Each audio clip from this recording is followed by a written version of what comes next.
The People of Sparks, Chapter 6 Breakfast with Disaster. Lena's first morning in the doctor's house did not go well.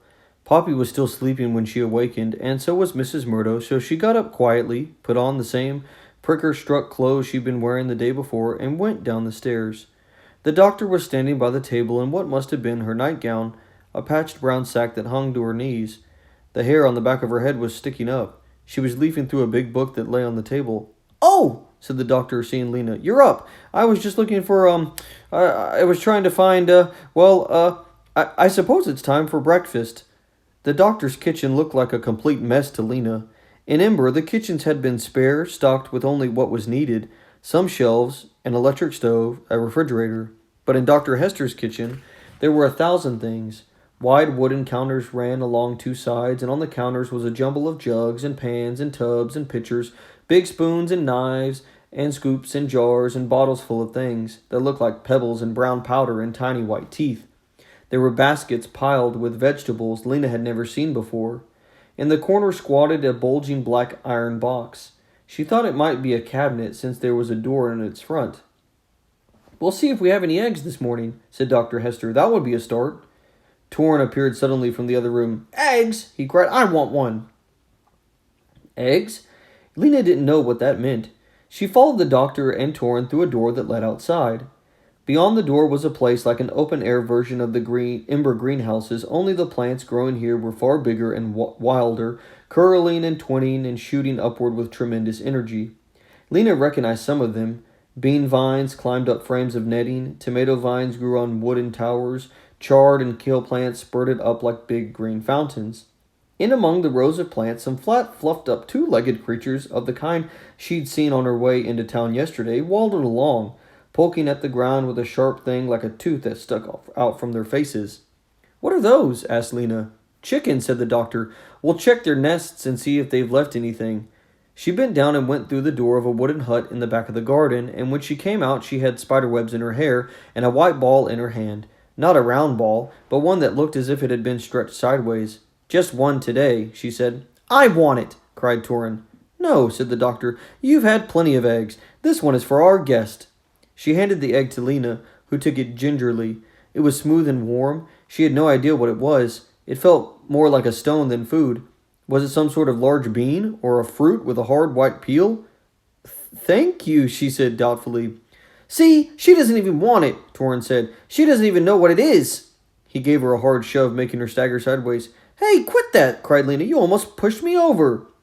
"Torrin," said the doctor, stretching out a hand, but Torrin ignored her. "I'll push you again," he said, and he did harder. Lena stumbled backward and caught herself just in time to keep from falling into the cabbage bed. She felt a flash of fury. She raised her arm and threw the egg at Torrin, and it hit him on the shoulder. But instead of bouncing off, it broke open and a slimy yellow mess dripped down his shirt. "Now look what you've done!" Torrin screamed. "It's ruined!" He put his head down as if to run at Lena and butt her, but the doctor grabbed his arm. "Stop this," she said. Lena was horrified. Disgusted, too. That yellow goop was something that people ate? She was glad she didn't have to, but she did feel stupid for what she'd done. "I'm sorry I wrecked the egg," she said. "I didn't know what it was." "You wrecked my shirt, too," shouted Torrin, wriggling in the doctor's grasp. "But you pushed me," Lena said. "Well, yes," said the doctor in a weary voice. "That's how it goes, doesn't it? Someone pushes back. Pretty soon everything's ruined." "Everything," said Lena. "But can't his shirt be washed?" "Oh, yes, of course," said the doctor. "I didn't mean that. Never mind." She let go of Torrin. "I guess we'll have bread and apricots for breakfast." Mrs. Murdo had come downstairs too, leaving the still sleeping Poppy in bed.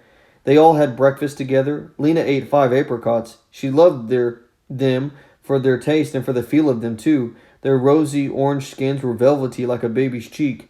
She also liked the bread, which was toasted and crunchy like jam, which was dark purple and sweet. Mrs. Murdo kept saying, "My, this is tasty," and asking questions about what bread was made of, and what a blackberry looked like, and why apricots had a sort of wooden rock in the middle. Dr. Hester seemed a little flummoxed to answer these questions, but she did her best to try to explain. She was nice, Lena decided, but distracted. Her mind seemed to be elsewhere. She didn't notice that Torrin was putting all of his apricot pits into his pocket, for instance, or maybe she didn't care. When breakfast was over, Torrin went up to the loft and came back down carrying a bulging bag. "These are my things," he said loudly. "I don't want anyone touching them." He knelt down and opened the doors of the cabinet under the window seat and thrust his bag inside.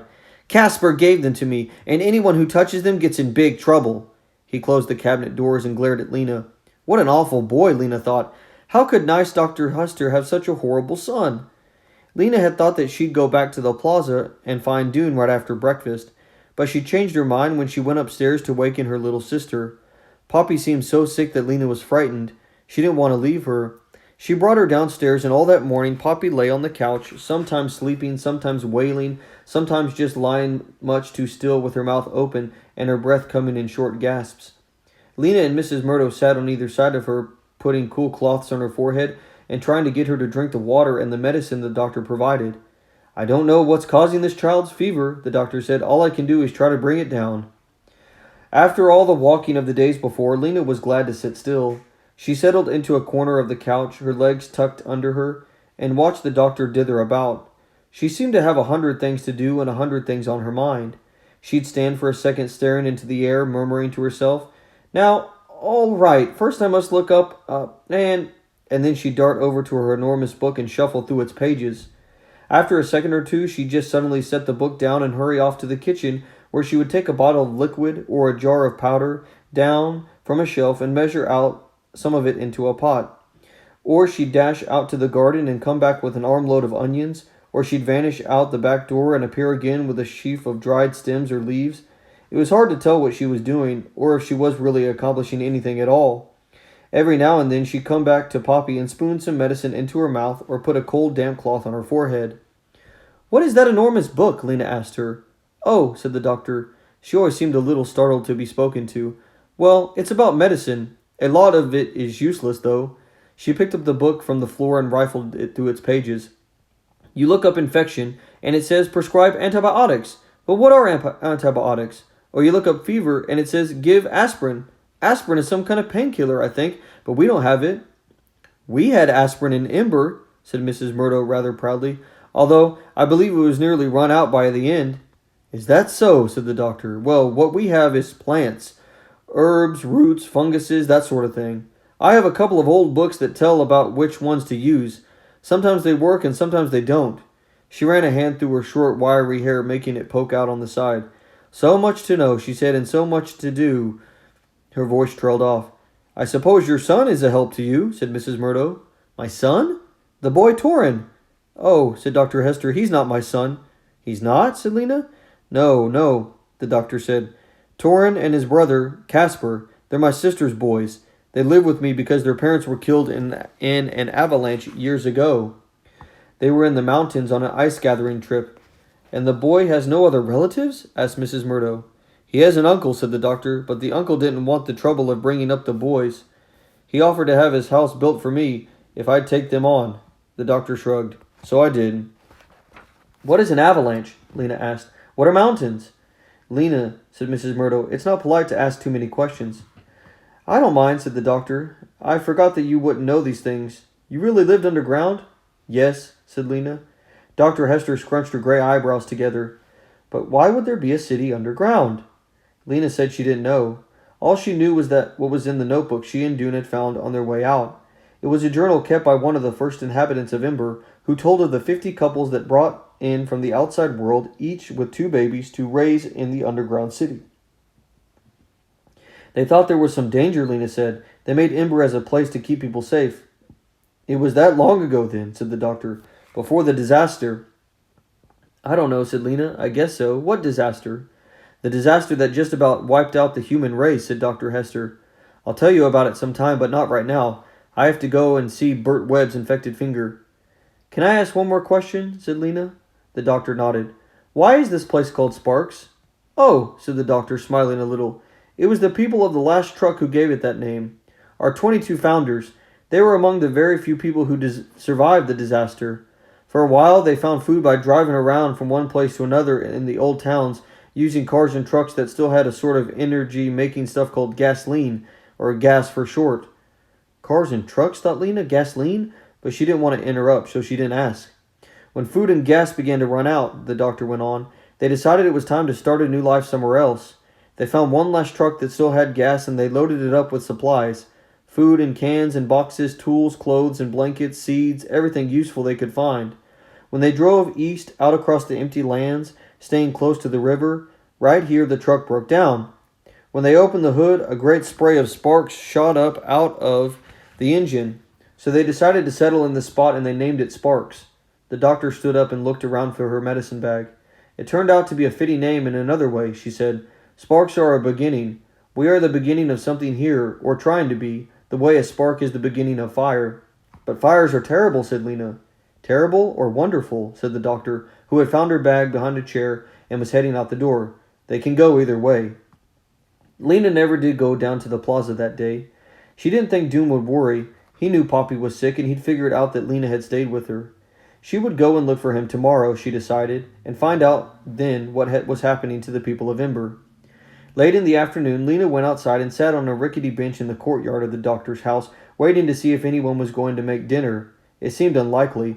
The doctor was off treating someone's toothache, and Mrs. Murdo was up in the loft with Poppy, who had started crying an hour ago and still had not stopped. A door opened and Torrin came outside. He sauntered over to Lena and stood in front of her. "You know, your sister's probably going to die," he said. Lena jerked back. "No, she's not." Torrin shrugged. "Looks like it to me. Looks to me like she has the plague."